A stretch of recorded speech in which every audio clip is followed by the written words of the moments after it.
বিশ্বকাপ তো এমন ব্রাজিলকেই দেখতে চায়। ব্রাজিল যখন সেরা ফর্মে থাকে তখন সেটিকে ফুটবলের প্লেটোনিক ফর্ম বা ফর্ম রূপে বলে মন্তব্য করেছিলেন ফুটবল সাহিত্যিক অ্যালেক্স বেলোজ। অর্থাৎ ব্রাজিলের সেরা ফুটবলই হলো আদি ও আসল ফুটবল। সেই সুন্দর ফুটবল ব্রাজিল ফ্যাশনে ফেলে এসেছে অনেক আগে।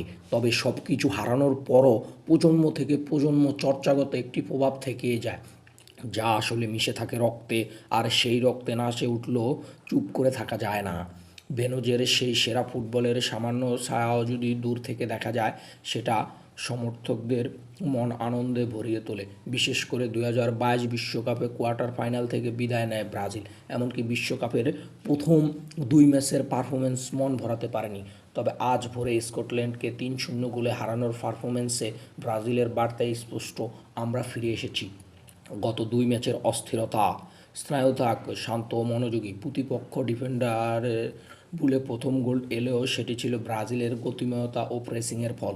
উপহার হিসেবে পাওয়া এই গোলের পর ব্রাজিল ছিল আরও আত্মবিশ্বাসী ও নিখুঁত। বিশেষ করে ম্যাচের সঙ্গে ব্রুনো গুইমারেস, লুকাস পাকুয়েতা সক্রিয় হলে ম্যাচের নিয়ন্ত্রণ পুরোপুরি ব্রাজিলের দখলে চলে আসে। ফাউলের কারণে বিতর্কিতভাবে গোলটি বাতিল না হলে প্রথমার্ধেই হ্যাটট্রিক পেতে পারতেন ভিনি। সেটি হতো সোনায় সুহাগা। তবে হ্যাটট্রিকের আনন্দে ভাষা না হলেও ভিনিসিয়াস বুঝিয়ে দিয়েছিলেন কেন তিনি এই প্রজন্মের সেরাদের একজন।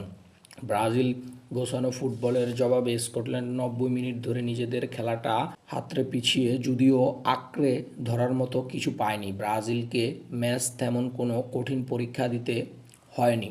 প্রথমার্ধ জুড়ে ম্যাচের নিয়ন্ত্রণ নিজেদের হাতে রেখেছিল ব্রাজিল। স্কটল্যান্ডকে বরাবর ভুল করতে বাধ্য করেছিল তারা। রক্ষণ বিবেচনায়ও ব্রাজিল ডিফেন্ডাররা সারাক্ষণই স্কটল্যান্ডকে চাপের মধ্যে রেখেছে।